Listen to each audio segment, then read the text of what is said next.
تو معنی یہ ہوتا ہے کہ اگر کسی آدمی کو علم ہے لیکن عمل نہ کرے تو اس کی مثال تو پھر وہی ہے نا کہ جیسے گدھا ہو۔ ایک مثال تو اللہ نے دی قرآن میں کمثل الحمار،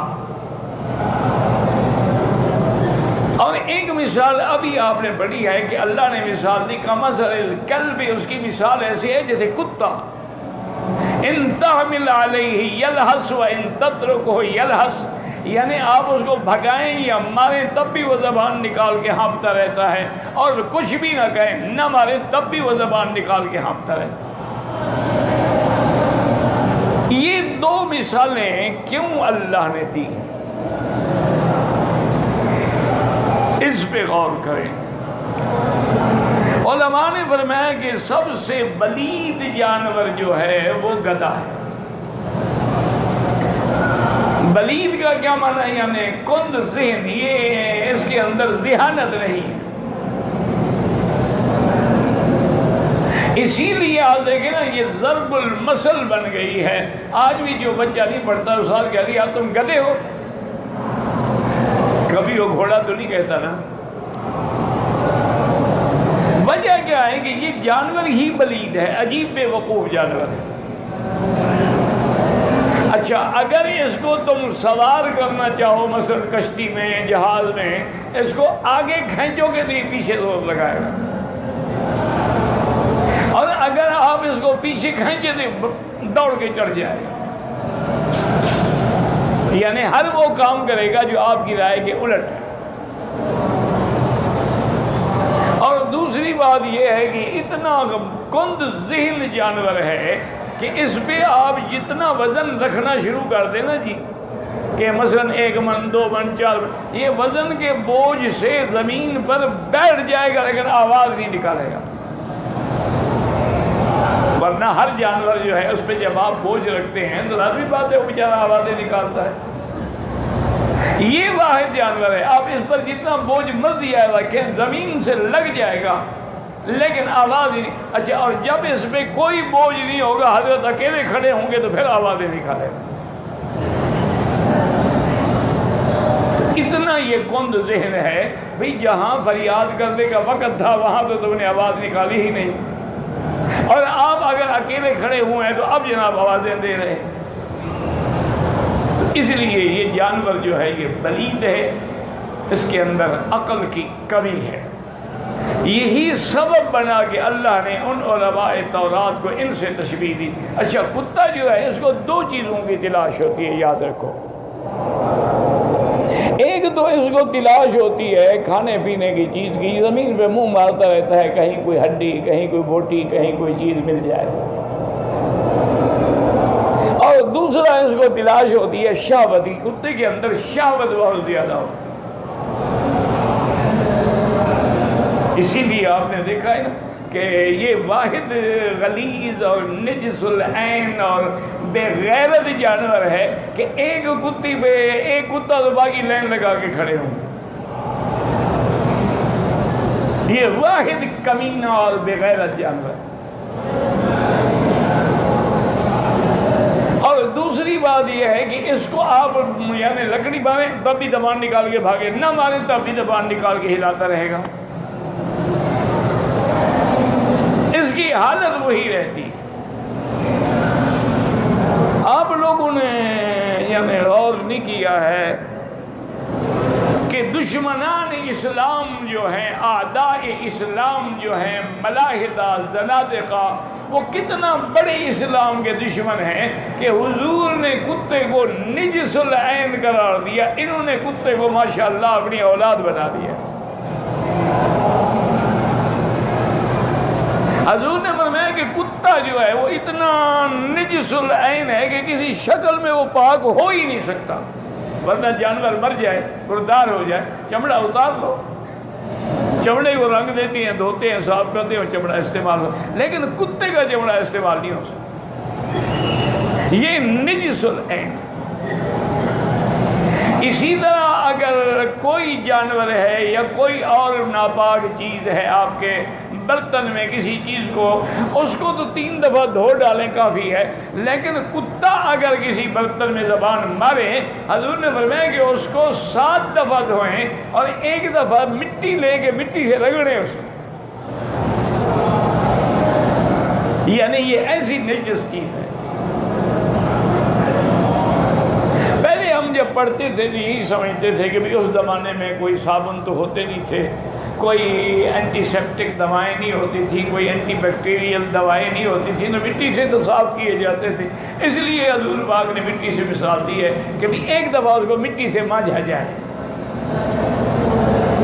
لیکن اب جناب جدید علوم نے، جدید سائنس نے یہ بات ثابت کر دی ہے کہ ایک بہت بڑی عالمی لیبارٹری نے، انہوں نے کہا کہ ہم نے ٹیسٹ کیا ہے کہ آخر اس کے اندر کون سے جراثیم ہیں، تو انہوں نے کہا کہ ان جراثیم کو ہم نے پانی سے دھویا وہ نہیں مرے، ہم نے اینٹی سیپٹک دواؤں سے دھویا وہ نہیں مرے، ہم نے اینٹی بیکٹیریل دوائیں استعمال کی وہ نہیں مرے، ہم نے تیزاب ڈال کے دھویا تب دیکھا تب بھی وہ جراثیم موجود ہیں، آخر ہم نے مٹی منگوائی، مٹی ماری اور دھویا صاف ہو گئے، کہ ان جراثیم کی موت ہی مٹی میں ہے اور کسی چیز سے نہیں مرتے ہو۔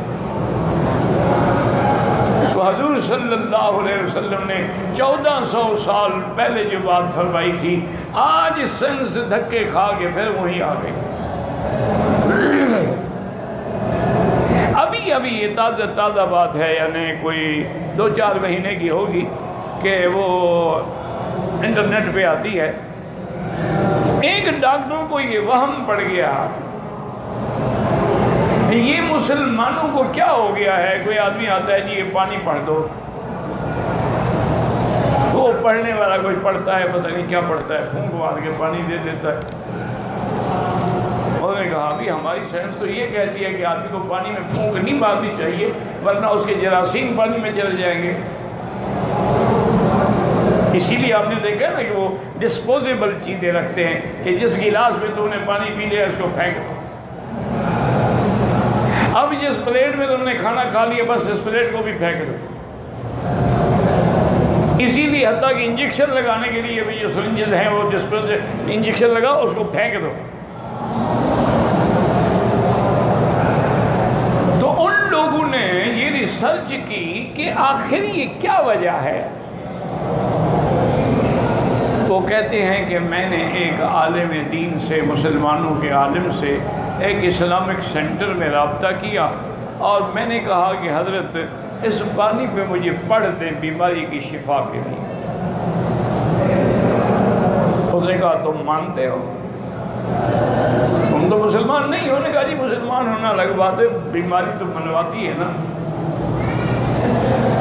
تو کہتے ہیں کہ بزرگوں نے کچھ پڑھا، اللہ عالم سورۃ فاتحہ پڑھی یا آیات شفا پڑھی جو قرآن میں 7 آیات شفا ہے، یہ بھی بہت بڑی اللہ کی نعمت عظمیٰ ہے۔ اور مجھے دے دیا۔ اس نے کہا جی اب میں اپنی لیب میں آیا، لیبارٹری میں آیا، ایک پانی میں نے لیا جس میں پڑا ہوا نہیں تھا اور ایک پانی وہ تھا جس میں پڑا ہوا تھا۔ اس نے کہا جب میں نے اس کو اپنے آلات سے دیکھا تو جس کو اس نے دم کیا تھا اس پانی میں اللہ کی طرف سے کوئی تغیرات پیدا ہو، اور جس میں پانی دم نہیں کیا وہ اسی کا اسی طرح رہا۔ تو کہنے لگا کہ میں حیران ہو گیا کہ واقعی اللہ کے کلام کا اتنا اثر ہے کہ اب مجھے خود ماننا پڑا، سائنٹیفک طور پہ ماننا پڑا کہ پڑھنے سے پانی میں اثر آ جاتا ہے۔ اسی طرح آپ دیکھیں کہ زمزم کے بارے میں انہوں نے اب جتنی یہ تحقیق کر سکتے تھے انہوں نے کر لی ہے اور یہ ماننے پہ مجبور ہو گئے ہیں کہ زمزم جو ہے وہ شفا، اور جو چیزیں زمزم کے پانی میں ہیں وہ کسی کے اندر نہیں۔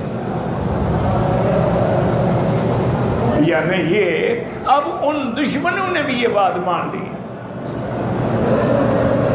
جہاں تک مسلمانوں کا تعلق ہے، عقیدہ اہل سنت والجماعت ہے، ہم سلفن و خلفن کہ زمزم کا پانی جو ہے وہ جنت کے پانی حتیٰ کہ حوض کوثر سے بھی افضل ہے۔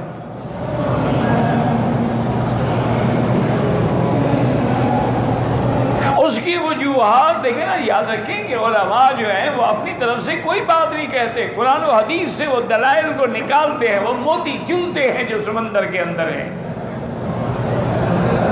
تو سمندر کے اندر، نہ سمندر نہ ہو تو موتی کہاں سے نکالیں گے؟ انہوں نے استدلال کیا ہے سب سے بڑا کہ بھئی حضور صلی اللہ علیہ وسلم کا شق صدر ہوا، جب آپ کا سینہ مبارک کھولا گیا تو حضرت جبریل علیہ السلام تمام چیزیں جو ہیں وہ ایک سونے کے تشت کے اندر بھر کے لائے، حضور کو لٹایا، حضور کو سلایا اور آپ کا سینہ مبارک کھولا، اس کے اندر وہ ایمان و حکمت کی نعمتیں جو لائے تھے وہ اس کے اندر بھر دی۔ ساری چیزیں جنت سے آئیں لیکن پانی زمزم کا لیا۔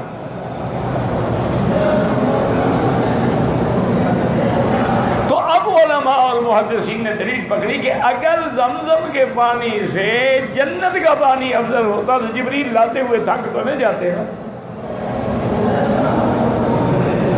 جب ہر چیز وہ جنت سے لائے لیکن پانی زمزم سے لیا، تو یہ اتنی بڑی دلیل ہے اس کی افضلیت پہ۔ اور دوسرا علماء نے دلیل پکڑی ہے کہ بھی حوض کوثر بہت بڑی نعمت ہے، اللہ ہمیں آپ کو سب کو انشاءاللہ قیامت میں حضور کے ہاتھوں نصیب فرمائے۔ لیکن یہ تو نہیں آیا ہے نا کہ شفا ہے اس میں، یہ تو آیا ہے کہ لا نظمع بعدها ابدا، اللہ ہمیں وہ پانی پلا دے اس کے بعد ہمیں پیاس نہ لگے۔ ویسے جنت میں تو پیاس ہوگی نہیں، کیونکہ لا نصب ولا تعب، وہاں نہ تکلیف ہے، نہ پیاس ہے، نہ بھوک ہے۔ لیکن اس کے بارے میں تو صحیح حدیث میں حضور نے فرمایا کہ زمزم کا پانی جو ہے یہ آپ نے فرمایا طعام و طعم و شفاء و سقم، یہ کھانے کا بھی کام دیتا ہے اور بیماری سے بھی شفا دیتا ہے۔ کتنے صحابہ ہیں جو کہتے ہیں کہ ہمیں کئی دن مکے میں کھانا نہ ملا، ہم زمزم پیتے رہے، الحمدللہ زمزم کے پینے سے ہم موٹے ہو گئے، اتنی طاقت ہے زمزم کے پانی میں۔ تو اس لیے ہمیشہ یاد رکھیں کہ یہ مثالیں جو آتی ہیں قرآن میں ان میں حکمتیں ہیں۔ اب اسلام نے چونکہ کتے کو نجس قرار دیا ہے تو ہمارے دشمنوں نے کتے کو اپنے اولاد سے بھی زیادہ اہمیت دی ہوئی ہے۔ ان کا بیٹا گم ہو جائے نا پریشان نہیں ہوتے، اگر کتا کہیں گم ہو جائے تو سارا گھر دوڑ پڑے گا۔ اپنے ساتھ بٹھائیں گے، اپنی گود میں بٹھائیں گے، اپنے ساتھ بٹھا کے اس کو کھانا کھلائیں گے، اپنے بستر پہ اس کو سلائیں گے۔ مقصد کیا ہے؟ مقصد وہی ہے، عداوت ہے اسلام کے خلاف، ورنہ کتے کے بغیر کوئی اور جانور پال لو۔ اللہ کے نبی نے جو کہ کہا کہ یہ نجس ہے، لہٰذا انہوں نے اسی نجس العین کے ساتھ پیار رکھا ہے۔ اچھا ان کو تو آگ لگاؤ، آج مسلمان جو ہیں وہ لاکھوں میں کتے خریدتے ہیں، آج مسلمان جو ہیں ان میں جو ہمارے بڑے لوگ ہیں نا، جو یعنی بڑی جدید فیشنیبل قوم ہے اور ایلیٹ کلاس ہے، ان کی تو پہچان یہ ہے کہ ان کے ساتھ کتے ہوتے ہیں۔ پھر کتوں کی قسمیں ہیں، پھر کتوں کو اپنے بیڈ روم میں ساتھ رکھتے ہیں، ان سے پتہ نہیں کیا کیا کام لیا جاتا ہے، آپ پڑھیں تو حیران ہو جائیں گے، پاگل ہو جائیں گے آپ۔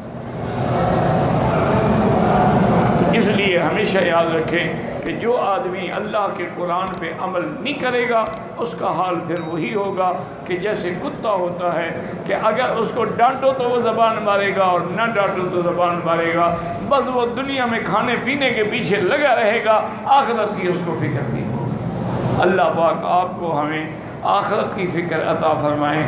اللہم اجعل آخر ایام خیر ایامنا آخرہا، اللہم اجعل خیر اعمالنا خواتیمها، اللہم اجعل آخر کلامنا لا الہ الا اللہ محمد الرسول اللہ۔